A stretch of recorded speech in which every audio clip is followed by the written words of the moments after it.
جو طاقت، اقتدار اور اختیار کے نشے میں بدمست ہونے کے لیے آتا ہے، جو کہتا ہے کہ میرے پنڈ میں، میرے حلقے میں، میری برادری میں میری چودراہٹ ہو، میری دھاک بیٹھے، جو کہتا ہے میں 22 کروڑ میں سے یہ جو 342 لوگ ہیں نا، میں ان 342 میں سے ایک میں ہونا چاہیے مجھے. جن کے پاس پیسہ ہوتا ہے وہ کہتے ہیں پیسہ پھینک تماشا دیکھ، جن کا مشغلہ ہے، شغل ہے سیاست کرنا. تو جو یہ ٹولہ ہے نا، اس کی طرز سیاست اور جو سروس لوگوں کی پالیٹکس ہے، یہ بالکل 180 کے زاویے پہ دو مختلف طرز سیاست ہے. ہماری بدقسمتی یہ ہے کہ ہر سیاسی جماعت بالکل غلبہ ایسے لوگوں کا ہے کہ جو اس برے مقصد کے لیے سیاست کرتے ہیں، سروس اورینٹڈ پالیٹکس نہیں کرتے. اب جب ان لوگوں کا غلبہ ہے، انہی لوگ رول کرتے ہیں، انہی کا راج چلتا ہے، انہی کا سکہ راج بک چلتا ہے، تو پھر اس میں کیا ہوتا ہے کہ جب ان کے مفادات کو زد پہنچتی ہے، پھر یہ بغاوت کرنے لگ جاتے ہیں پارٹیوں کے اندر، پھر یہ اپنے لیڈر کو بھی کام نہیں کرنے دیتے. اب جہانگیر ترین آپ کو کیا بہت نظریاتی سیاستدان لگتے ہیں، یا تحریک انصاف میں کچھ اور لوگ جو کیا یہ پاکستان کو ٹھیک کرنے کے لیے سیاست میں آئے ہیں؟ کیا یہ پاکستان کے اندر تبدیلی لانے کے لیے سیاست میں آئے؟ نہیں. ہاں، عمران خان کی یہ ضرور ٹھیک ہے، عمران خان کے ساتھ کچھ اور اچھے لوگ بھی ہیں، لیکن بیشتر لوگ وہ ہیں اب جنہوں نے پہلے دیکھے نا نون لیگ میں تھے، پھر وہ وقاف میں آئے، پھر وہ پی ٹی آئی میں آ گئے. کیا یہ اچھے لوگ ہیں؟ کیا یہ نظریاتی لوگ ہو سکتے ہیں؟ ان کا نظریہ جو ہے وہ صرف تخت ہے. تخت نہیں تو پھر یہ کہتے ہیں سب تختے پہ چڑھ جائیں. اگر ہمیں تخت نہیں ملتا سب تختے پہ چڑھ جائیں، یا ہم سب تاخت و تاراج کر دیں اگر ہمیں تخت نہیں ملے گا. یہ ہے وہ ٹولہ جس کا غلبہ ہے بدقسمتی سے پاکستان کی سیاست میں، جن کے ہیجمونک ڈیزائنز ہوتے ہیں، ہیجمونک ڈیزائنز. وہ کہتے ہیں ہم ٹھیک ہے. امیر آپ کا پوائنٹ آ گیا، میں دوبارہ آپ کی طرف آتی ہوں. سعید قاضی صاحب کو بھی آپ کی اجازت سے میں ذرا شامل گفتگو کرتی ہوں. قاضی صاحب آپ کی طرف آنا چاہوں گے. امیر کی بات بھی آپ نے سنی، ملک امین اسلم صاحب کی بات بھی آپ نے سنی. قاضی صاحب کیسے دیکھتے ہیں آپ، اگر واقعی یہ باتیں سچ ہیں، فواد چودھری صاحب نے بھانڈے پھوڑے ہیں، تو اس کا مطلب ہے کہ جی اگر ایک نے ایک کو نیچا دکھانے کے لیے سازش کی، دوسرے نے بدلہ لینے کے لیے مزید سازش کی، تو یعنی ملک کے ساتھ تو کوئی ہمدرد نہ ہوا، آپس کی گرجز نکالی جا رہی ہیں؟ دیکھیں، بات یہ ہے کہ وہ فواد چودھری صاحب بڑے عرصے سے ہی دبی زبان اسی طرح کی استعمال کر رہے تھے، مگر میں ایک اور نقطے کی طرف آتا ہوں جو بنیادی طور پر اس بحران کو ایکسپلین کرے گا، اور وہ یہ ہے کہ آپ مجھے بتائیں، ابھی ملک امین صاحب کہہ رہے تھے کہ ہمیں معیشت بڑی بری ملی، بڑا بالکل ٹھیک کہا انہوں نے. اس سے پہلے مسلم لیگ نون کو بڑی بری ملی تھی، اچھا ملی ہوگی. اس سے پہلے پیپلز پارٹی نے کہا جی بڑا بحران تھا، ہم بحران میں آئے. کبھی آپ نے غور کیا کہ یہ جو حکمران ہیں ہمارے، ملک امین صاحب ایک بڑے ماشاءاللہ سکسیسفل ایگریکلچرسٹ ہیں، کبھی ان کی معیشت بحران میں آئی ہے؟ کبھی جہانگیر ترین کی معیشت بحران میں آئی ہے؟ کبھی نواز شریف کی معیشت بحران میں آئی ہے؟ پتہ چلا وہ بینکرپسی فائل کر رہے ہیں یا انہیں مالی امداد کی ضرورت پڑ گئی ہے اور یہ کسی عالمی ادارے یا بینک سے قرضہ لینے گئے ہیں. سوال یہ پیدا ہوتا ہے کہ یہ دو معیشتیں کون سی ہیں؟ جو آتا ہے اربوں کا ڈھیر اس کے پیچھے ہوتا ہے جس پہ بیٹھ کے وہ اقتدار میں آتا ہے، ہمیں یہ کہتا ہے معیشت بڑی خراب ہے. ارے بھائی، ایک ملک ہے، ایک معیشت ہے، ایک اکانومی ہے. You are doing very well, you are doing even better than Bill Gates, Warren Buffett, George Soros and their likes. ان سے تو تم بہت اچھا کر رہے ہو. کیا وجہ ہے کہ جب تم گھر سے اٹھتے ہو، اپنے بزنس آفس سے اٹھتے ہو اور سرکار کے آفس میں آتے ہو ہماری معیشت چلانے کے لیے، تو وہاں بہت بڑا بحران ہے؟ اس کی کیا وجہ ہے؟ وہاں آ کے تمہاری صلاحیتیں ختم ہو جاتی ہیں؟ یہ چکر کیا ہے؟ یا کہیں یہ تو نہیں کہ جو میری بربادی ہے اس کی وجہ سے تم آباد ہو رہے ہو، مجھے بھکاری بنا کے تم ارب پتی بن رہے ہو؟ آج کی عوام یہ سوال پوچھتی ہے کہ یار تمہیں تو کبھی پرابلم نہیں ہوا. آج پتہ چلا، کل میرے کو ہوسٹ بٹی صاحب نے خبر دی کہ ایک نئی بلڈنگ خریدی ہے نواز شریف صاحب کے فرزند ارجمند نے. مجھے یقین ہے کہ ان کے والد صاحب کو بھنک بھی نہیں پڑی ہوگی، کیونکہ بچوں کے کاروبار کا تو ابو جان کو پتہ ہی نہیں ہوتا ہمارے ملک میں. جس طرح شہباز شریف صاحب کو نہیں پتا کہ ان کے بچے کیسے ارب پتی بن گئے اور اربوں کہاں سے آ گئے. کھیل یہ ہے، یہ لیچز ہیں، یہ گدے ہیں. قاضی صاحب یہاں پہ تو باپ بچوں سے پاکٹ منی لیتے ہیں. میں یہ عرض کر رہا ہوں، مسئلہ یہ ہے کہ دو معیشتوں کا تصادم ہے آپس میں. ایک ان کی نجی معیشت ہے، ایک اس ملک کے غریب عوام کی معیشت ہے. یہ ہمارے اوپر حملہ آور ہیں، اور آج جو ہو رہا ہے بیسیکلی کچھ حیرت انگیز نہیں ہے. یہ بحران ہے، اس رولنگ ایلیٹ کا بحران ہے، جو یہی ہوتا ہے تاریخ میں. اب ریاست اس طرح سے نہیں چل پا رہی جیسے چلے رولنگ ایلیٹ کا ہی بحران جو ہے اگر اس سے نہیں نکلنا تھا تو پھر تبدیلی کا نعرہ کیا؟ عمران خان صاحب کو یہ سمجھ کر ووٹ دیا تھا کہ یہ عام لوگوں کی طرح ہیں اور یہ ایلیٹ کی طرح پرفارم نہیں کریں گے, یہ تبدیلی لے کر آئیں گے, کیونکہ تبدیلی سن کر یقین جانی سب کے کان پک چکے تھے, بہت سی امیدیں جڑ چکی تھی. اگر میں پازیٹیو وے میں بات کروں, اب اگر میں کہوں کہ امیدیں دم توڑتی جا رہی تو غلط نہیں ہوگا. اچھا جی ملک صاحب, میں آپ کی طرف دوبارہ آتی ہوں. ملک امین اسلم صاحب, آپ سے میرا سوال یہ ہے جو تمام لوگ پوچھنا چاہ رہے ہیں کہ تحریک انصاف اگر خود ہی ایک پیج پر نہیں ہوگی تو عوام کے لیے کیا کام کریں گے؟ اب ایک لیڈر ہوتا ہے جی, لیڈر کا سب سے پہلے کیا کام ہوتا ہے؟ تمام لوگوں کو ساتھ لے کر چلنا, اپنے ممبرز کو ساتھ لے کر چلنا. جب اس طرح کے ملک صاحب اختلافات ہوں تو پھر لیڈرشپ پہ تو سوال اٹھیں گے. عمران خان صاحب نے اس پورے معاملے میں کیا کردار ادا کیا, میں یہ جاننا چاہوں گی.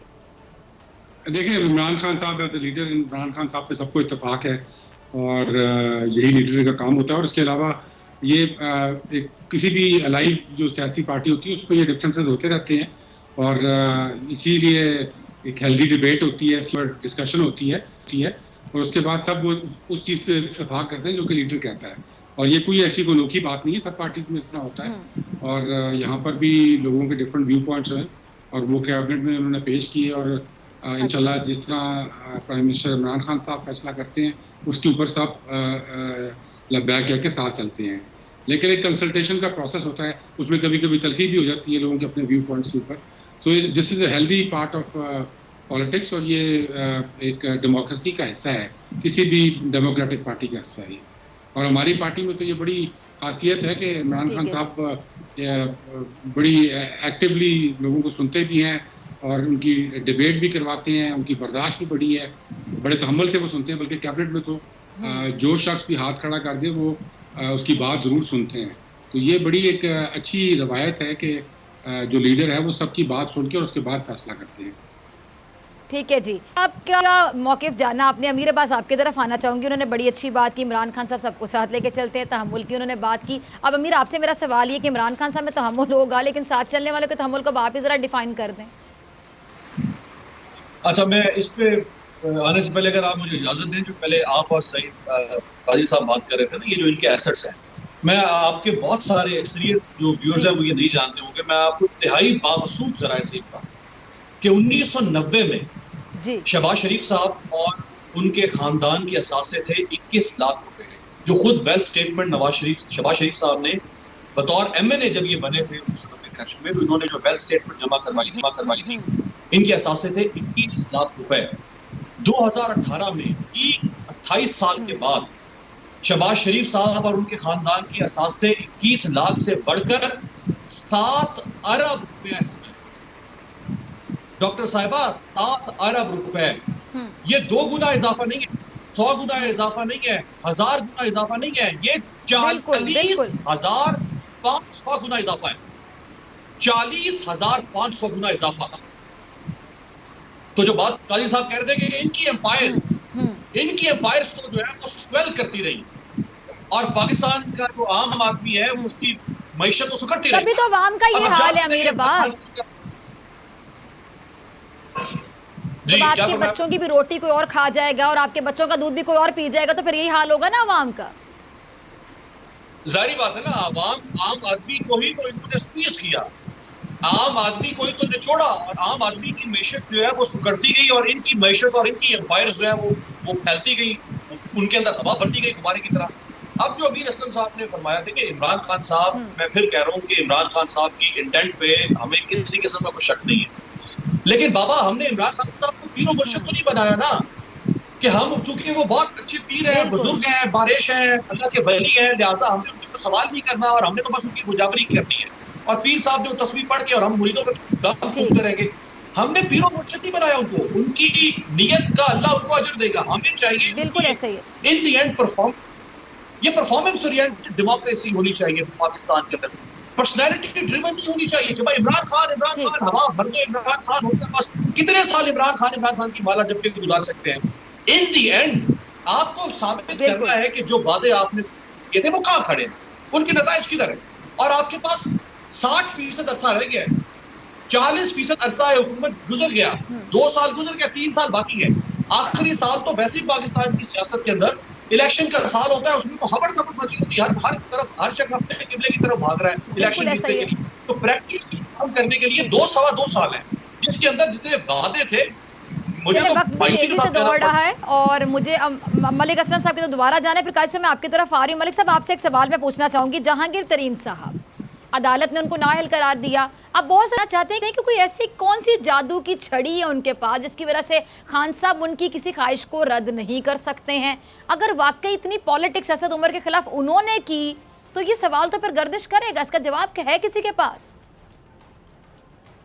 دیکھیں، جہانگیر ترین صاحب ہمارے پارٹی کے سینئر ایک لیڈر رہے ہیں، ان کے عمران خان صاحب کے بعد ان کی سیکنڈ پوزیشن تھی، اس کے بعد پھر ان کو کورٹ نے جو ہے وہ نااہل کر دیا، جس کے بعد وہ جو ایکٹیو گورنمنٹ کا پروسیس ہے اس کا ایسا نہیں ہے اس وقت۔ تو اب جب سے یہ انکوائری چل رہی ہے شوگر کی، اس کے اندر بھی ساری پاکستان کی شوگر ملز جو ہیں ان کی اب فورنزک آڈٹ کرائی جا رہی ہے۔ تو شروع میں کچھ ملوں کی فورنزک آڈٹ کرائی گئی اور اس کے اندر کچھ ایشوز نکلے ہیں جس کا سب نے کورٹس کے اندر جا کر اس کا سامنا کرنا ہے۔ تو اس میں کوئی ایسی بات نہیں ہے، وہ عمران خان صاحب ان کی بالکل بات سنتے ہیں اور وہ پارٹی کا ایک حصہ، ہمارے پارٹی کا، جس طرح میں نے آپ کو بتایا کہ بڑا اہم حصہ رہے ہیں۔ ٹھیک ہے جی، ٹھیک ہے قاضی صاحب، میں آپ کی طرف آنا چاہوں گی۔ قاضی صاحب، فواد چودھری صاحب یہ بھی کہتے ہیں جی کہ خان صاحب نے کہا ہے کابینہ سے کہ 6 ماہ میں اگر پرفارمنس نہ دکھائی، کارکردگی نہ دکھائی تو معاملہ دوسری طرف جا سکتے ہیں۔ دوسری طرف کیا، ذرا سمجھا دیں۔ دیکھیں، یہ پہلی دوسری طرف جو ہے وہ ہمارے لیے دونوں اطراف ایک جیسی ہیں۔ پہلے کون سے معاملات ٹھیک ہو رہے تھے، اس سے پہلے کیا تھا جو اس کے بعد ہو جائے گا۔ ابھی آپ نے کی نا تبدیلی کی بات، یہاں بنیادی طور پر تبدیلی کا سلوگن استعمال ہوتا ہے تبدیلی کو روکنے کے لیے، ایک طبقے کے اقتدار کو دوام دینے کے لیے ریفارمز کا ذکر کیا جاتا ہے، اصلاحات کا ذکر کیا جاتا ہے، انقلاب کے خوف سے یہ ڈرتے ہیں، انقلاب سے، تبدیلی سے یہ ڈرتے ہیں۔ تبدیلی کا مطلب کیا ہے؟ اگر تبدیلی ہو جائے تو یہ لوگ جو آپ پر آج حکمران ہیں، جن کی اہلیت کے بارے میں بھی آپ جو باتیں ہو رہی ہیں آپ کے سامنے ہیں، خود جو ان کی اپنے رائیولز کے بارے میں جو رائے ہے، ہم تو چھوڑ دیں، یہ ایک دوسرے کے بارے میں جو رائے رکھتے ہیں وہ اس کو سامنے رکھ لیں۔ تو یہ جو تبدیلی کا نعرہ ہوتا ہے، یہ بیسیکلی تبدیلی روکنے کے لیے عام طور پر تاریخ میں استعمال کیا جاتا ہے۔ مگر اب معاملہ کیا ہے؟ اب یہ سب کچھ جو ایکسپلوڈ ہو رہا ہے وہ کیوں ہو رہا ہے؟ وہ اس لیے کہ ایک معاشی بحران ہے، اور یہ صرف اس ملک میں نہیں ہے۔ امریکہ کی معیشت 30% کنٹریکٹ ہو رہی ہے، برطانیہ کی جو ہے اس کوارٹر میں 15% معیشت کنٹریکٹ ہوگی، امریکہ میں 5-6 کروڑ لوگ بے روزگار ہو چکے ہیں، اور ابھی تو ہم انچارٹڈ واٹرز میں قدم رکھا ہے ہم نے۔ چونکہ لائیو شو ہے، میں ٹیم سے پوچھنا چاہ رہی ہوں، تینوں مہمان میرے ساتھ بریک کے بعد ہوں گے، ذرا مجھے بتا دیجیے گا۔ جی قاضی صاحب کنٹینیو کریں، آپ بولتے رہیں۔ جی میں یہ عرض کر رہا ہوں کہ یہ جو ہے یہ بڑا یہ مسئلہ حکومتوں کی تبدیلی کا نہیں ہے۔ اور میں ایک اور بھی بات بتاؤں، گڈ گورننس سب سے پٹا ہوا یہ ہے آپ کا گڈ گورننس۔ ارے بیڈ سسٹم میں گڈ گورننس کہاں سے آئے، جب ریاست کے تمام اداروں کا کام ایک ٹائنی سی جو ایلیٹ ہے اس کی خدمت پہ یہ مامور ہے۔ مجھے یہ بتائیں، اس ملک کی ہاؤسنگ کی کیا پالیسی ہے عام آدمی کے لیے، صحت کی کیا پالیسی ہے، ایجوکیشن کی کیا پالیسی ہے؟ اس ملک کے 90% ذرائع جو آپ عام آدمی سے انڈائریکٹ ٹیکسز کے ذریعے، ود ہولڈنگ ٹیکسز کے ذریعے لیتے ہیں، مجھے بتائیں یہ جو پل بنتے ہیں اس میں غریبوں کی کاریں چلتی ہیں؟ یہ جو ہاؤسنگ سوسائٹیاں بن رہی ہیں اس میں غریبوں کا سوائے وہاں برتن مانجنے تو غریب جا سکتے ہیں، ورنہ اس کے سامنے سے گزر نہیں سکتے۔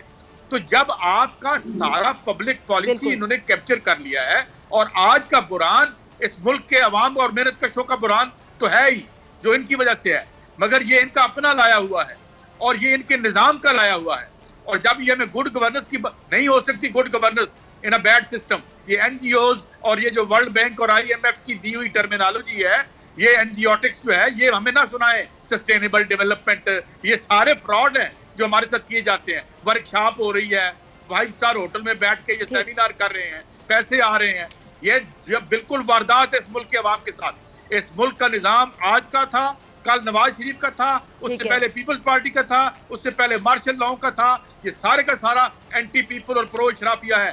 اگر اس کو اور اگلی سیاست جو ہوگی، اگلے لیڈر جو، میں یہاں کی بات نہیں کر رہا، انڈیا کا حالت دیکھیں، انڈیا اڑ گیا، اس کی فوج میں بغاوتیں ہو رہی ہیں، اس کے جرنیل جو ہیں مودی کو کیا کہہ رہے ہیں آپ کے سامنے ہے۔ اس کی وجہ یہ ہے کہ یہ نظام پٹ چکا ہے، مگر یہ ڈرتے ہوئے بات نہیں کرتے۔ یہ جو سلیبس جو آکسفورڈ ہارورڈ اور یہ کیمبرج کے رٹے ہوئے سلیبس پڑھ کے جو ماہر یہاں پہ چندان آئے ہوئے ہیں، یہ ان کے بس کا کھیل نہیں ہے، کیونکہ یہ یہاں اس لیے ہیں کہ یہ لوٹ مار کا دھندا آپ کا پوائنٹ آ گیا۔ امیر عباس پھر یہ بتائیے گا کہ پھر ٹھیک ہے جی، بار بار ہم دیکھتے ہیں کرپٹ مافیا کو بے نقاب کریں گے، یہ کریں گے، وہ کریں گے، یہ رپورٹ، وہ کمیشن، یہ ہو گیا، وہ ہو گیا، یہ کارروائی۔ مجھے بتائیے گا جو آپس کے لڑائی جھگڑے ہیں، اس کے بعد کہ پاکستان میں وہ تبدیلی آ سکے گی جس کا خواب دکھایا تھا عمران خان صاحب نے اور 22 سال سٹرگل کی تھی وزیر اعظم بننے سے پہلے؟ کسی بھی صورت میں نہیں۔ یہ بہت ہی زبردست مجھے جملہ لگا ہے سعید قاضی صاحب کا، اور میں ان کی اجازت سے اس کو آگے کوٹ بھی کروں گا کہ جو سسٹم ہی اینٹی پیپل ہے، اینٹی پروگریس ہے، اینٹی ویلفیئر ہے، اینٹی ڈیولپمنٹ ہے، آپ اس سسٹم کو کہتے ہیں کہ ہم اس میں سے سوشل ویلفیئر ڈیموکریسی نکالیں گے، اور آپ کی مت ماری ہوئی ہے، آپ نے لوگوں کو پاگل سمجھا ہوا ہے، اس ملک کے جو تھوڑے بہت پڑھے لکھے دانشور لوگ ہیں، آپ عام آدمی کو بیوقوف بنا سکتے ہیں۔ جس قسم کا یہ سسٹم ہے اس کی گود سے مردہ پیدا ہوگا، زندہ زندگی پیدا نہیں ہو سکتی ہے۔ عمران خان آیا تھا، جو فواد چودھری نے جو کہا میں وہ لفظ استعمال کروں گا کہ عمران خان کو لوگوں نے نٹ بولٹ ٹھیک کرنے کے لیے نہیں کیا تھا، اسے اوور ہالنگ کے لیے لایا گیا تھا۔ اس سسٹم کو بالکل اپ سائڈ ڈاؤن کر دیں، تلپٹ کر دیں، تختہ الٹ دیں سسٹم کا، یہ کرنے کے لیے لایا گیا تھا۔ آپ کہہ رہے ہیں کہ اسی سسٹم کے ساتھ گٹی کر کے میں وہ ٹھیک کروں گا، کیونکہ آپ سے پہلے مشورہ کر کے دیکھ لیا، اب وہ بال نوچتا ہے مشورہ بار بیٹھ کے، کاش مجھے زندگی موقع دے دے ایک بار پھر میں پاکستان کو ٹھیک کرنے کے لیے آ جاؤں، لیکن آج وہ بیماریوں میں اور عمر رسیدہ اور جو ہے اس میں جھگڑے پڑے ہیں۔ وہ عمران خان صاحب کو چاہیے، وقت تیزی سے گزر رہا ہے، سب سے پہلے آ کے جیسے آپ ہتھوڑا اٹھاتے ہیں اور آپ کیل کے سر پہ مارتے ہیں، ان کو سسٹم پہ ہتھوڑے برسانے تھے، وہ کہتے ہیں میں اسی سسٹم میں ٹھیک کر دوں گا، وہ کیسے کر سکتے ہیں آپ؟ اگر 9 سال مشرف جو مطلق العنان جس کے پاس 5 طاقتور عہدے تھے پاکستان میں، کسی کے پاس آج وہ عہدے نہیں رہے 5 پاکستان کی تاریخ میں، وہ ٹھیک نہیں کر سکا، الٹیمیٹلی وہ کمپرومائز ہو گیا۔ ٹھیک ہے جی، امیر عباس اور سعید قاضی صاحب آپ دونوں کے وقت کا بہت شکریہ، آپ دونوں کے تجزیے کا بہت شکریہ۔ ملک ام صاحب میرے ساتھ موجود ہیں بریک کے بعد بھی، اور بریک کے بعد میں پیٹرول کے حوالے سے ملک صاحب آپ سے کچھ سوال پوچھنا چاہوں گی۔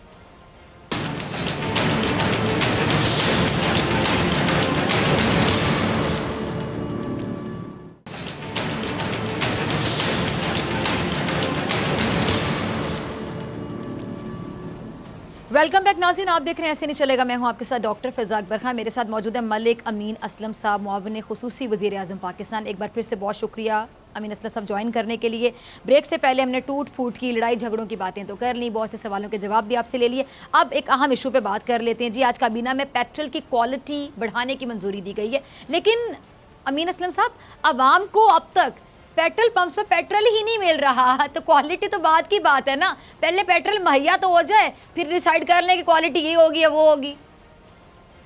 ہمیں پیٹرول کے متعلق بالکل یہ ایک انسیڈنٹ یہاں پہ ہوا تھا، اور اس میں ڈیفینیٹلی کوتاہی تھی کچھ اداروں کی، ان کو ہم نے کابینہ کے سامنے بھی ان کو بلایا، ان کو لایا گیا اور انہوں نے اپنی پوری اس پہ ایکسپلینیشن دی کہ کیوں جب پیٹرول باہر سستا ہوا تو اس وقت امپورٹ کیوں بند کی گئی، بہت سارے سوالات تھے، اور اس کے بعد پیٹرول کی جو یہ ایک شارٹیج ہوئی تھی اس کے اوپر بھی انکوائری کی گئی، اور اس میں پھر جو آئل مارکیٹنگ کمپنیز ہیں ان کے مختلف جگہ پر ان کو جو کہ انہوں نے ایک اسٹوریج کرنی تھی، جو کہ ان کا کانٹریکٹ کا حصہ ہوتا ہے کہ ان کا ایک سرٹن پرسنٹیج وہ اسٹور کرنا چاہیے ان کو، وہ اسٹور نہیں کر رہے تھے، تو اس کی بھی ذمہ داری جو ہے جو بھی ہوگا اس کے اوپر انشاءاللہ اس کے اوپر انکوائری بھی کی جائے گی۔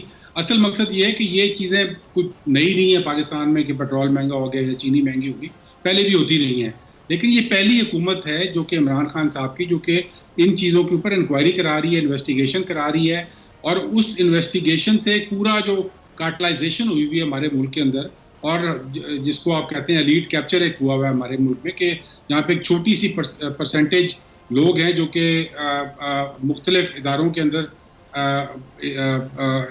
ایکسپلائٹ کرتے ہیں، اور وہ اپنے آپ کو قانون سے بالا تر سمجھتے ہیں، اور وہ بلکہ یہاں پر تو یہ اب جو انویسٹیگیشن رپورٹس ہیں ان کے اندر تو یہ چیز نکلی ہے کہ یہ لوگ قانون توڑ کے سسٹم کو فول نہیں کرتے، بلکہ یہ قانون بنا کے کرتے ہیں۔ ان لوگوں کی they are powerful people, powerful lobbies ہیں، اور ان کو اس سے پہلے کبھی کسی نے ہاتھ نہیں ڈالا، آج عمران خان کی وہ حکومت ہے جس نے پہلی بار ان کے گریبان پہ ہاتھ ڈالا ہے لابی کو تو ختم اور کرنے کے لیے ان لوگوں نے کو تحریک انصاف کو ووٹ دیا جواب دہ کیا ہے جی۔ ان چیزوں کے اوپر جو کہ پاکستان میں ہو رہی ہیں. اور آپ دیکھیں گی کہ انشاءاللہ یہ جو پروسیس ہے جب یہ چلے گا تو یہ ایک ایسا سگنل جائے گا مارکیٹ میں جس سے کہ یہ تمام جو ایکسپلوٹیشن ہوتی ہے مارکیٹ میں، کبھی آٹا مہنگا ہو جاتا ہے، کبھی چینی مہنگی ہو جاتی ہے، کبھی پیٹرول مہنگا ہو جاتا ہے، یہ تمام ایسے گروپس بنے ہوئے ہیں جو کہ ہر حکومت میں ایکٹیو ہوتے ہیں اور وہ ایک خاص ٹائم کے اوپر اپنی ہوڈنگ کرتے ہیں، مارکیٹ کی مینیپولیشن کرتے ہیں اور اس سے فائدہ اٹھا کے وہ اربوں کروڑوں روپے کماتے ہیں اور عوام کے اوپر سارا بوجھ ڈالتے ہیں. یہ ہمیشہ ہوتا رہا ہے لیکن پہلی حکومت ہے جس نے ان پہ ہاتھ ڈالا ہے اور اس ہاتھ ڈالنے کی وجہ سے آپ دیکھیں گے کہ یہ چیزیں جو ہیں یہ ختم ہوں گی اور ان کو احساس ہوگا کہ یہ بھی کسی قانون کے دائرے میں ہیں اور کسی قانون کے شکنجے میں آ سکتے ہیں. یہ اس حکومت کی سب سے بڑی جو آپ سمجھے کامیابی ہے وہ یہی ہے کہ انٹچیبلز جو پاکستان میں تھے ان کے اوپر ہاتھ ڈالا گیا ہے عمران خان نے اور ان کے ایک انسٹیٹیوشنل انہوں نے جو کیپچر کیا ہوا تھا اس سے پاکستان کو انشاءاللہ نکالیں گے. جب یہ نکلے گا تو پاکستان کو آپ دیکھیں گے کہ ترقی بھی ہوگی اور عوام کو ریلیف بھی ملے گا. یہ چیزیں اوور نائٹ نہیں ہو جاتی. یہاں پہ لوگ کہتے ہیں کہ جی آج صبح چینی مہنگی ہوئی ہے تو آپ شام تک مافیا کو پکڑ کے اس چیز کو ریورس کرتے. یہ 20 30 40 سال کے جو ہمارا ملک میں ایک سسٹم بنا ہوا ہے اس سسٹم کی خرابی ہیں جو کہ سامنے آ رہی ہیں. اس سسٹم میں یہ لوگ پاورفل بھی ہو گئے، ان کے پاس پیسہ بھی ہے، یہ سسٹم کو بھی تابع کر لیتے ہیں اپنا. لیکن عمران خان از دی اونلی ہوپ جو کہ ان کو نہ صرف اس سسٹم کے اندر کھینچ کے قانون کے تابع کرنے کی کوشش کر رہا ہے بلکہ اس کے ساتھ ساتھ جب یہ ہوگا تو اس سے عوام کو بھی ریلیف ملے گی. اور یہ سب جو اسٹرگل ہے ہماری پارٹی کی اور ہمارے پرائم منسٹر کی، یہ عوام کے لیے ہے کہ عوام کو ریلیف ملے. اور انشاءاللہ آپ دیکھیں گے کہ جب یہ کارٹیلز اور یہ مافیاز اور یہ جو ایلیٹ ایک کیپچر انہوں نے کیا ہوا ہے، جب ان لوگوں کو سسٹم کے تابع کیا جائے گا، قانون کے تابع کیا جائے گا، اس سے عوام کو ریلیف ملے گا. اچھا، آپ اپنے ٹھیک ہے عوام کو ریلیف کی بات کی، اپنے وقت کی بھی بات کی، تو لیکن چودھری صاحب تو کہتے ہیں، فواد چودھری صاحب کہ ہمارے پاس وقت ہی 6 مہینے ہیں، پھر اس کے بعد معاملہ دوسری طرف چلے جائیں گے. وہ فواد چودھری صاحب کو کیبنٹ میں سمجھ نہیں آئی تھی بات کی. اس وقت عمران خان صاحب نے صرف یہ بات کی تھی کہ 6 مہینے کا ٹائم ہماری اکانومی کے پاس ہے اور ہمارے جو 2 مین اسٹیمولس ہیں ایگریکلچر اور کنسٹرکشن انڈسٹری، ان کے پاس یہ 6 مہینے کا ٹائم ہے کیونکہ 6 مہینے بعد جو IMF نے ہمیں ایک کشن دیا ہوا ہے کووڈ کی وجہ سے اور کرونا کی وجہ سے، وہ کشن ختم ہو جائے گا. اس کا یہ مطلب نہیں کہ ہمارے پاس 6 مہینے، اس کا یہ صرف یہ مطلب ہے کہ ہمارے پاس جو ہمارے انویسٹرز ہم کنسٹرکشن میں لانا چاہتے ہیں، ایگریکلچر کو بوسٹ دینا چاہتے ہیں، اس میں ہمیں ایک کشن ملا ہے کووڈ کی وجہ سے کیونکہ اس میں IMF نے ہمیں ایک لونز کا ریلیف دیا ہوا ہے. یہ اس کا کانسیپٹ تھا. میں واپس آتا ہوں جو آپ نے پیٹرول کی بات کی تھی. آج کابینہ نے بہت ہسٹورک ڈیسیجن کیا ہے اور وہ یہ ہے کہ پاکستان میں جو کوالٹی آف پیٹرول ہے وہ اس وقت جورو 2 کے اوپر ہے. جورو 2 کا مطلب یہ ہے کہ یہ 1992 کے اندر جو پیٹرول کی کوالٹی دنیا میں تھی اس کے اوپر پاکستان چل رہا ہے اور آج ہم نے یورو 5 کے اوپر جانے کا فیصلہ کیا ہے اور باقی ممالک سارے جو ہیں وہ یورو 2 پھر یورو 3 پھر 4 اور پھر 5 پہ جاتے تھے، لیکن پاکستان نے سیدھی یورو 2 سے اسٹریٹ ایک لیپ فراگ کر کے جمپ ماری ہے یورو 5 کے اوپر اور اس کا 1 اگست 2020 سے اس کا اطلاق ہوگا. اور جتنے بھی ہم امپورٹ کرتے ہیں، ہماری تقریباً 70% ہم پیٹرول امپورٹ کرتے ہیں اور تقریباً 35 اچھا مالک صاحب یہ بتائیں کہ پیٹرول کی کوالٹی بڑھنے سے پیٹرول کی قیمت میں بھی اضافہ ہوگا؟ لیکن قیمت میں جو تخمینہ آج سمری میں بتایا گیا تھا وہ پیٹرول کے اندر تو انہوں نے کہا کہ تقریباً وہی پرائس رہے گی، اس میں چینج نہیں آئے گا. ڈیزل کے اندر 1 روپے فی لیٹر جو ہے وہ بڑھ سکتا ہے. اب 1 روپے فی لیٹر اگر آپ کی 70-80 روپے کی قیمت ہے تو اس کا منیمل افیکٹ ہوگا. ہم تو یہ 10-15 روپے تو ویسے ہی اوپر نیچے ہو جاتا ہے جب یہ باہر کی 3 قیمتیں چینج ہوتی ہیں، اس کی منیمل افیکٹ ہوگا، وہ انشاءاللہ ابزارب ہو جائے گا، اس کا بوجھ نہیں پڑے گا عوام کے اوپر. عوام کو اس کا فائدہ جو ہے وہ 1 روپے سے کہیں زیادہ ہوگا اور وہ انشاءاللہ جو ہیلتھ کاسٹ جس میں بچیں گی، آپ کی ایئر بہتر ہوگی، ہوا بہتر ہوگی آپ کی، اور جو آپ کی health cost related to air pollution ہے. دنیا پاکستان میں اس وقت سب سے بڑا جو کلر ہے وہ ایئر پولوشن ہے. ایئر پولوشن کی وجہ سے پاکستان میں سب سے زیادہ ڈیتھ ہوتی ہیں. تو یہ کاسٹ جو آپ کی ہیلتھ کاسٹ ہے وہ ٹھیک ہے جب جی، کم ہوگی ملک آپ امین کی اسلم وہ صاحب بہت شکریہ آپ کے وقت کے لیے. مجھے بریک پہ جانے کے بعد بات کریں گے حج کے حوالے سے. حج اور کورونا کی سچویشن، اس کو بہت سے لوگ کہہ رہے ہیں کہ جی قیامت کی نشانیوں میں سے بھی ایک ہو سکتی ہے. بہت سے سوالات ہیں جو ذہنوں میں گردش کر رہے ہیں، ان سوالوں کے جواب تلاش کرنے کی کوشش کریں گے. معروف مذہبی اسکالر ہیں علامہ کوکب نورانی اوکاڑوی صاحب، کسی تعارف کے محتاج نہیں. شارٹ بریک کے بعد ملتے ہیں.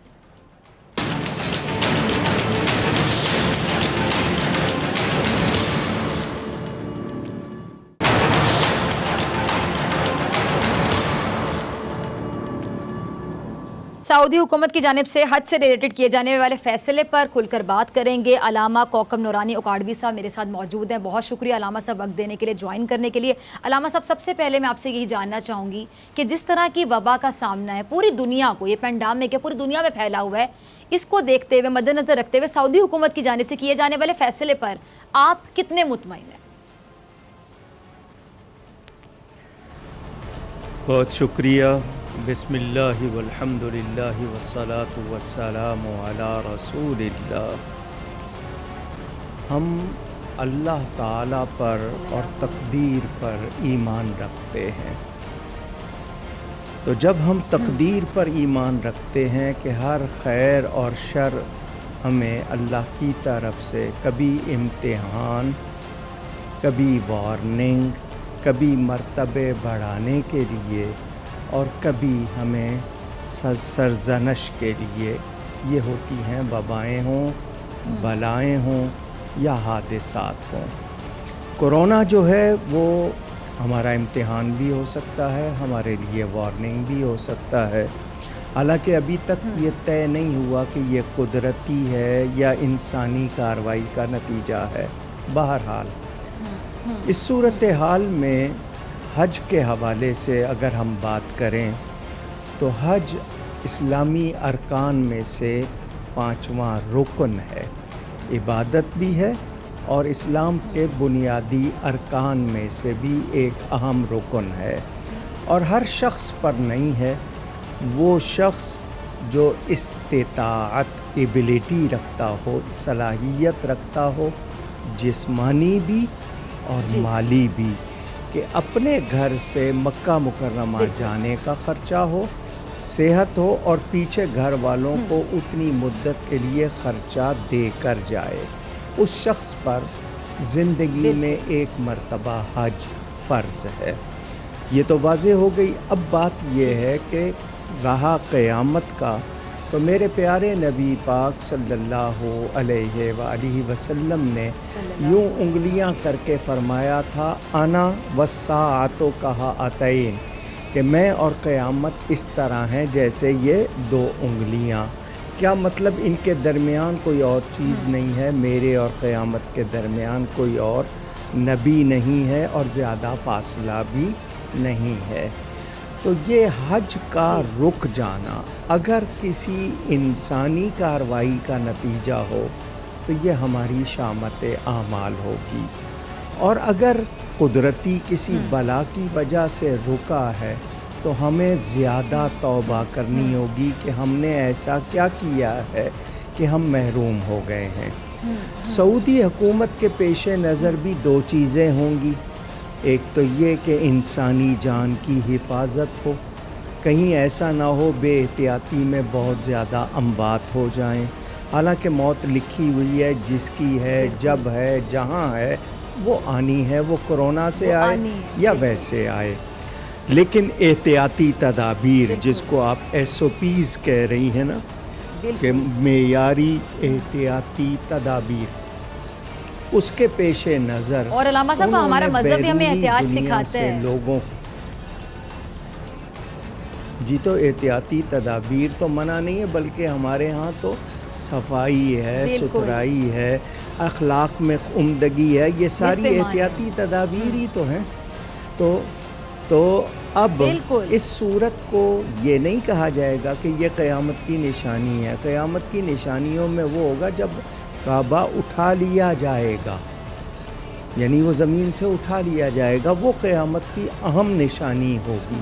قرآن اٹھا لیا جائے گا، وہ قیامت کی اہم نشانی. یہ قرب قیامت کی نشانی ہے کہ ہم قیامت سے قریب ہوتے جا رہے ہیں. اور ہمیں اپنے اعمال، کیونکہ ہم نے ناجائز منافع خوری نہیں چھوڑی، ہم نے جال سازی نہیں چھوڑی، ہم نے توبہ نہیں کی، ہماری خرابیاں ہم میں اسی طرح ہیں۔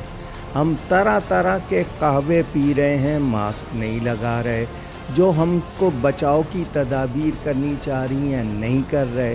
اور میں اپنے شہر کی بات کروں، یہاں تو ابھی تک صفائی نہیں ہو سکی، کچرا نہیں اٹھ سکا، تو ہم کیا کر سکیں گے؟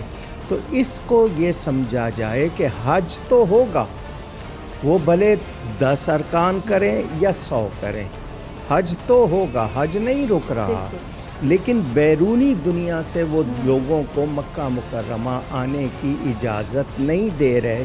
اب اس میں 2 باتیں ہیں احتیاط کی وجہ کہ سے باقی چیزوں کے لیے جی، مارکیٹ میں جانے کی اجازت ہے، لاک ڈاؤن نرم ہو رہا ہے، تو ایمان کی قوت کے حوالے سے احتیاطی تدابیر کے ساتھ کچھ نہ کچھ بھلے کم کوٹا کر دیا جاتا، لیکن اجازت دی جاتی۔ اب وہ نہیں دے رہے کہ شاید وہ اتنا اہتمام نہیں کر سکیں گے، یا ان کو پتہ ہے کہ لوگ احتیاطی تدابیر پر عمل نہیں کریں گے، تو وہ اپنے ملک کو بھی اور دوسروں کو بھی اس میں ملوث کرنا، انوالو نہیں کرنا چاہ رہے کہ وہ بڑھ جائے۔ تو میں اس پر یہ بھی نہیں کہوں گا کہ یہ بالکل غلط فیصلہ ہے، میں یہ بھی نہیں کہوں گا کہ یہ بالکل صحیح فیصلہ، لیکن صورتحال کے مطابق کافی ڈیٹیل میں علامہ صاحب آپ نے فیصلہ جواب کیا دیا۔ ہے۔ جی صورتحال کے مطابق ہے۔ چلیں آپ کی اجازت سے میں اب اگلا سوال آپ سے پوچھنا چاہوں گی، وقت کی بھی کمی اور بہت سے سوال ہے جو میں جاننا چاہوں گی۔ جی علامہ صاحب اب ایک اہم سوال جو بہت سے لوگ کر رہے ہیں، آپ ذرا روشنی ڈالیے گا کہ جو لوگ حج نہیں کر پا رہے لیکن ان کی نیت تھی کہ ہم نے حج پر جانا ہے لیکن وہ نہیں جا پائیں گے، اب ان پیسوں سے اگر وہ کسی غریب کی مدد کر دیں، بہت سے لوگ لاک ڈاؤن کی وجہ سے، اسمارٹ لاک ڈاؤن بھی ہو تو اس میں بھی آپ کو پتہ ہے کہ بہت سے لوگوں کی جو روزی روٹی ہے وہ متاثر ہوئی ہے، وہ لوگ گھر میں امداد کے منتظر ہے، راشن کے منتظر ہے، یا اس وبا کی صورتحال میں کسی کا علاج کروایا جا سکتا ہے، خیرات کی جا سکتی ہے۔ اب اہم سوال یہ کہ اگر ایسا کیا جائے تو کیا حج کا ثواب حاصل ہو سکتا ہے اس طرح کی انسانی خدمت سے؟ کیونکہ راضی تو اللہ کو کرنا ہے نا۔ جی ایک ہوتا ہے نفلی حج، ایک ہوتا ہے فرضی حج۔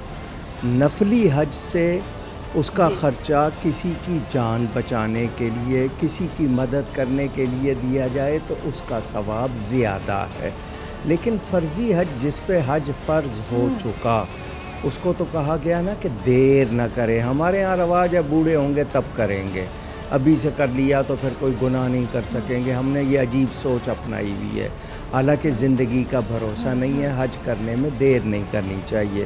تو فرضی حج کا بھی اگر کوئی قربان کرتا ہے تو اللہ تعالیٰ بڑا کریم ہے، نوازے گا، لیکن نفلی حج کو کسی پہ قربان کر دینا یہ بہت زیادہ ثواب۔ اگر وہ کوئی کہے کہ میں غریب کی مدد بھی کروں گا اور میں حج بھی کروں گا تو اس کو ہم روک نہیں سکتے، لیکن یہ بتایا گیا ہے کہ کسی کی غریب کی مدد، نادار کی مدد کرنا اور کسی کا دل جیتنا، یہ تو بہت بڑا، اس کو تو حج اکبر کہا جاتا ہے، مگر کوئی اس کے باوجود جانا چاہے تو شرع منع نہیں کرتی۔ تو ہمیں اس وقت، میں نے پہلے ہی کہا نا کہ ہم مدد کرنے کی بجائے لوٹ رہے ہیں، ہمارے اندر اصلاح کا پہلو نہیں آ رہا، یہ بہت بڑی اخلاقی کمزوری ہے اور ایمانی کمزوری بھی ہے۔ بالکل۔ اچھا علامہ صاحب ایک اور سوال، کئی ایسے لوگ ہوں گے جن لوگوں کی حج کی نیت ہوگی لیکن یا تو ان کی اس وبا سے یا کسی اور وجہ سے موت واقع ہو گئی، تو کیا ان کو حج کی ادائیگی کا ثواب مل سکتا ہے نیت پر؟ کیونکہ ہمارا مذہب کہتا ہے کہ مال کا دار و مدار نیتوں پر ہے، اور بے شک انسان وہی کچھ پائے گا جو اس کی نیت ہوگی۔ جی نیت المؤمن خیر من عملہ، مومن کی نیت اس کے عمل سے بہتر۔ پکا ارادہ، نیت کہتے ہیں دل کے پکے ارادے کو۔ ایک شخص کا پکا ارادہ ہے کسی نیکی کا، حج کا ہو، کسی نیکی کا ہو، اور وہ اپنی طرف سے اس کا پورا اہتمام کرے، نہیں ہو سکا اللہ تعالیٰ اس کو ثواب عطا فرمائے گا۔ مثلا ایک شخص نے ٹکٹ بھی لے لی، ویزا بھی لے لیا، موت واقع ہو گئی، یا ایسی کوئی چیز ہو گئی کہ وہ تو جانے کو تیار لیکن نہیں پہنچ سکا، تو چونکہ اس نے اپنے عمل سے کمزوری نہیں کی تو اس کو اللہ تعالیٰ پورا ثواب عطا فرمائے گا۔ اور قرآن کریم میں موجود ہے ہجرت کا واقعہ، جب مدینہ منورہ کے لیے ہجرت کرنی تھی، ایک صحابی بہت بوڑھے تھے، ان کے بیٹوں نے ان کو کہا کہ تم نے ایمان قبول کر لیا ہے، اب تم بوڑھے ہو گئے ہو، ہم تمہیں کچھ نہیں کہتے، یہیں بیٹھے رہو، ہم تمہیں کوئی تکلیف نہیں دیں گے۔ انہوں نے کہا ہجرت کا حکم تو سب کے لیے ہے، بوڑھے جوان کا فرق نہیں، مجھے سواری سے باندھ دو اور مدینے کے رستے پہ ڈال دو۔ راستے میں ان کی موت ہو گئی، انہوں نے وہیں دعا کی کہ یا اللہ میں تو نکلا تھا، پہنچ نہیں سکا، میرے اس عمل کو قبول فرما۔ مدینہ منورہ میں جب خبر پہنچی، جند بن دمرہ ان کا نام تھا، خبر پہنچی تو لوگوں نے کہا کہ ان کو ہجرت کا ثواب نہیں ملے گا، تو اللہ نے آیت اتاری کہ جو گھر سے نکل پڑے اور راستے میں اس کو موت آ جائے، فقط وقع اجرہ علی اللہ، اللہ کے ذمے اس کا اجر واقع ہو گیا۔ تو قرآن سے پتہ چلا جو کوئی نیت کر لے اور اپنی طرف سے کوئی کمی نہ رکھے لیکن نہ جا سکے موت کی وجہ سے یا جو اس طرح وبا ہو گئی تو اس کو ثواب ملے گا۔ سبحان اللہ۔ اچھا جی علامہ صاحب، ایک اور سوال، یہ بڑا اہم سوال ہے، آج کل جو حالات ہیں، آپ سب سے زیادہ بلکہ تمام چیزیں سنتے ہوں گے، آپ سے بہت سے لوگ رہنمائی لینے کے لیے رابطہ کرتے ہوں گے، پوچھتے ہوں گے۔ اب جس طرح اس ٹائم پہ دنیا میں وقت چل رہا ہے، جو واقعات ہیں، خاص طور پہ کرونا وائرس کی ہم بات کریں، اور بھی بہت سے واقعات ہیں، تو لوگ کیا کرتے ہیں کہ کسی نہ کسی طرح سے ان تمام واقعات کو، کرونا ہو جائے، کچھ بھی ہو جائے، اس کو دنیا کے اختتام سے جوڑنے کی کوشش کرتے ہیں، یہ قیامت کی نشانی ہے۔ بلکہ جو بھی سورج گرہن آیا تھا، آپ نے سنا ہوگا، کچھ سائنسدان یہ دعویٰ کرے تھے کہ یہ دنیا کا آخری دن ہوگا، لیکن ہمارا قرآن جو نشانیاں کہتا ہے، جب تک وہ نشانیاں پوری نہیں ہوں گی، ہمارا تو ایمان ہے کہ تب تک قیامت نہیں آئے گی۔ اب اس تمام پر آپ عوام کو کیسے گائیڈ کریں گے، کیسے ان کی رہنمائی کریں گے؟ میں پہلا سوال عوام سے یہ کرنا چاہوں گا کہ آپ فوراً یہ تو کہہ دیتے ہیں کہ یہ قیامت کی نشانی ہے، تو اگر آپ نے واقعی اس کو نشانی سمجھا تو آپ میں کیا تبدیلی آئی؟ آپ نے کیا کیا؟ کیا آپ نے اپنے آپ کو سدھارا؟ بہت پیاری بات۔ آپ نے توبہ کی؟ آپ نے اپنے عمل کو بہتر کیا؟ نشانی کہہ دیا، آپ شاید دوسروں کو ڈرانا چاہتے ہیں، تو خود کیوں نہیں ڈر رہے؟ اگر آپ دوسروں کو یہ کہہ رہے ہیں کہ یہ قیامت کی نشانی ہے اور قیامت آنے والی ہے، تو خود آپ پر اس کا کیا اثر ہوا؟ رہی بات قیامت قریب ہے، اس میں کوئی شبہ نہیں، کیونکہ ہمارے نبی پاک صلی اللہ علیہ وسلم آخری نبی، قرآن آخری کتاب، قیامت تو قریب ہے۔ اب ہم نے قیامت کے لیے کیا تیاری کی ہے؟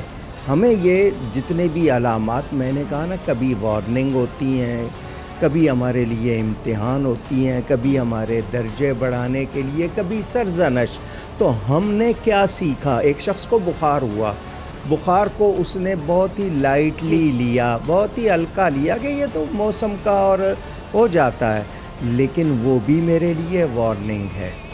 میں یہ جو اسرائیل علیہ السلام، ملک الموت، وہ نشانیاں ان کی ظاہر ہوتی ہیں آنے کی، مگر ہم نہیں سدھرتے، ہم نہیں سنبھلتے۔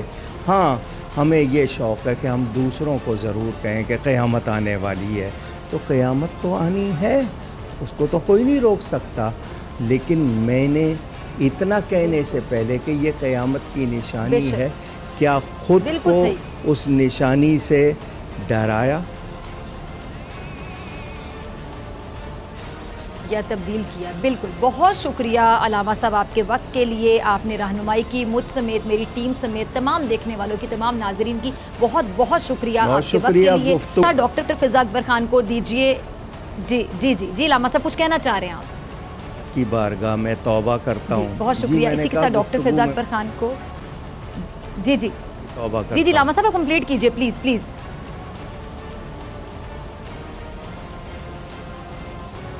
ٹھیک،